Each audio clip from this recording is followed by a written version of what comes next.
You know, it may seem hard to imagine, but once upon a time, people didn't have any such thing as television. Didn't have any radios. And if you wanted to have any music, you just had to make it yourself. It was only the kings and queens that could afford to have somebody else make music for them.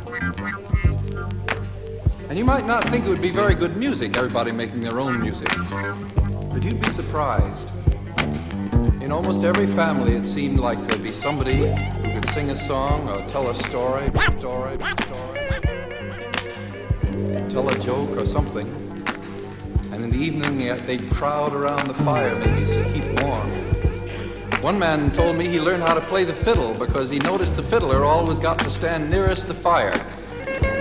So he decided that if he wanted to stay warm, he better learn how to play the fiddle. Fiddle, fiddle, fiddle, fiddle.